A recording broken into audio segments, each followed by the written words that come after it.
My friend, you have met a terrible, terrible demise. But, I don't feel too bad about it. After all, if it weren't from me, it would have just been from someone else, I guess what I'm trying to say is life goes on. Well, for everyone else, life goes on, not for you. You're dead. But that's neither here nor there. It reminds me of one summer day in the park. I was having just a delightful picnic with my good friend Orville. And I said to him, Orville, I have a story. And he said to me, what's the significance of the story? And I said to him, Orville, not every story has to have significance, Sometimes a story is just a story. If you try to read into every little thing and find meaning in everything anyone says, you'll just drive yourself crazy. I had a friend do it once. Wasn't pretty. We talked about it for years. And not only that, but you'll likely end up believing something you shouldn't believe and thinking something you shouldn't think or assuming something you shouldn't assume, Sometimes, I said, a story is just a story. So just be quiet for 1 second of your life and eat your sandwich, okay? Of course, it was only then I realized I'd made sandwiches and poor Orville was having such difficulty eating it. Elephants have those clumsy hands, Actually, I suppose that's the problem. They don't have hands at all, do they? They're all feet. I couldn't imagine someone asking me to eat a sandwich with my feet. Now, if I recall correctly, there was a bakery nearby. I said to him, Orville, let me go get you some rye bread. Now, I'm unsure if elephants enjoy rye bread, but I assure you that Orville does.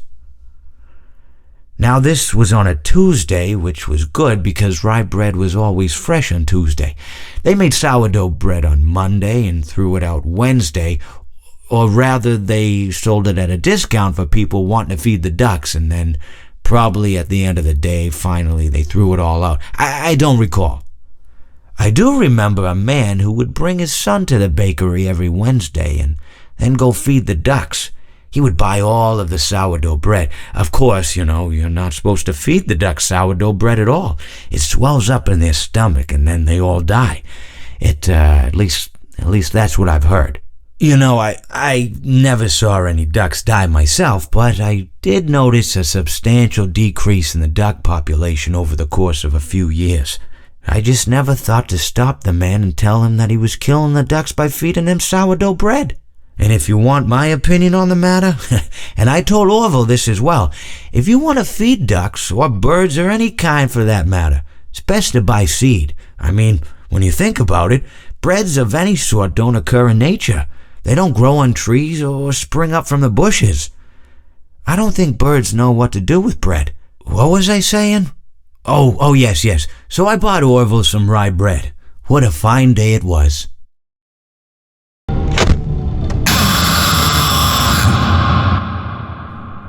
It seems that you have met a horrible demise, my friend. But, these things happen in life. Life goes on. Not for you, obviously. You're dead. But it reminds me of a time I was having a conversation with my friend Orville. We were, where were we? I think we were by the river. We were sitting by the river and watching the fish leap over the falls.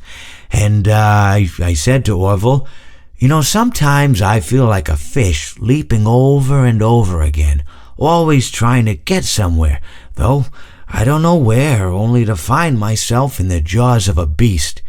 He, of course, looked at me, surprised, Have you been in the jaws of a beast, friend?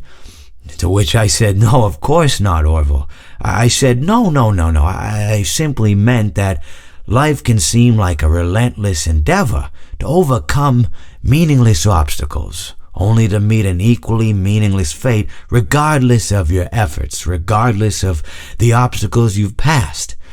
And Orville, he stood and proceeded to drape me with a picnic cloth, to which I asked him, I said, Friend, what are you doing? He looked at me very concerned, really. I feel like you've gotten too much sun. Indeed, indeed I had. He proceeded to pour me a glass of just ice-cold lemonade. Ooh, you ever mix it with iced tea? You do like a little half lemonade, half... Ooh, it's so... You should try it some... Well, you can't because you're dead. But anyways, so you may be asking yourself, how did I go from sitting by the falls and drinking lemonade to being wedged in the air duct? Not only with Orville, but with an entire assortment of fruity-colored friends. Well, there's really no good answer to that, but perhaps I met a demise of my own at some point, and this is my afterlife or my dream, whatever it might mean. I honestly don't know. Or maybe it doesn't mean anything at all. Maybe it doesn't mean anything at all.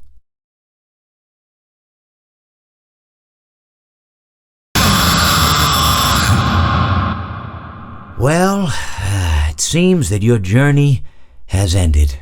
Very sorry about that. It was always going to end this way, of course. If it weren't by me, it would have just been by some other, terrible thing. Just, you could not imagine how terrible it would be. Just, I get scared thinking about it. I'm glad it's not me. It reminds me of a time I was speaking to my good friend Orville. We were sitting on a park bench watching the pigeons. I was on the left, he was on the... Oh, wait, was I on the right or left? Anyways, it doesn't matter. We were sitting on there watching the pigeons. And I said to Orville, "Friend, those birds are frozen." And he kind of looked at me like I'd lost my mind. But I reminded him that it was winter, and often birds will sit in a tree until they freeze.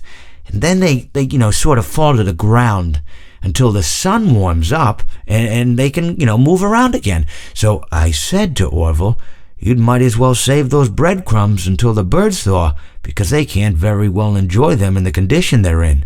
To which he asked what I meant, and asking what condition the crumbs should be in before he threw them to the birds, assuming that I meant the birds couldn't enjoy the breadcrumbs in the condition that the crumbs were in, when in fact I had meant the birds could not enjoy them in the condition that the birds were in, considering that the birds were frozen.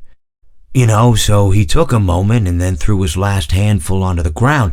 I said to him, "Orville, why did you throw the breadcrumbs to the birds when I just told you they're frozen?" To which he responded, "The breadcrumbs are not frozen." Again, misunderstanding my words. I didn't mean to say that the breadcrumbs were frozen when I said I told you they're frozen. I'd been referring to the birds. In hindsight, what I should have said was, and this would make perfect sense, "Why did you throw the breadcrumbs to the birds when the birds are frozen?" He misunderstood upon my correction, stating that he didn't know what else to do with the breadcrumbs, and that perhaps, when the birds thawed, they'd still be able to eat the crumbs. So I said to Orville, and this is what I said to him, I said, "Orville, the birds may be dead."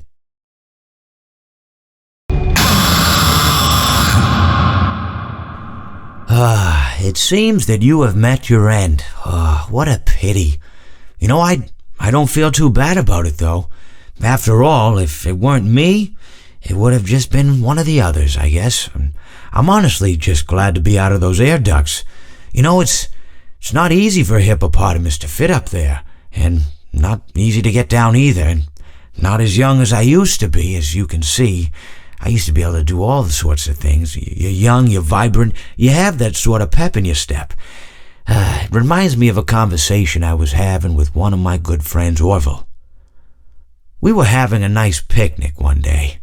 I believe it was summer. No, perhaps it was it the fall? Yes, it was the fall because the leaves had turned already. But I said to Orville, I says, "Orville, I have a story to tell you." And Orville looked at me, kind of odd and said, "What's it about?" I said to him, "Not every story has to be about something, Orville. Sometimes a person just wants to talk. Why does everything have to be a story?" I said to him. He just looked at me and he said, "Well, you said you had a story." And, he was quite right. I did, in fact. I told him I had a story. I suppose if a person just wants to talk, then it's best to not announce that you're telling a story. Telling a story does come with its own pressures and expectations, I suppose. After all, if you're just talking to a friend, and there's no more expectations than if you were talking into the wind. Words by themselves aren't expected to carry, aren't expected to stick. But if you announce you're telling a story, well then, there'd better be a point to it all, No one wants to sit and listen to someone ramble on and on and on with absolutely no end in sight.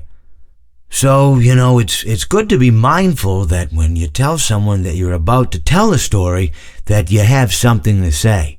Telling someone that you're going to tell them a story is tantamount to asking them to stop what they're doing and pay attention. You're basically saying, hey buddy, stop everything, stop what you're thinking, I have a solution to everything. And well, I didn't really have any story to tell. In hindsight, I probably just misspoke when I said that I had a story. I think it would have just been better to tell Orville that I wanted to tell him something rather than tell him that I had a story. But even then, it might have put too much importance on the whole thing. Either way, it was quite a nice day. I remember that we were drinking tea.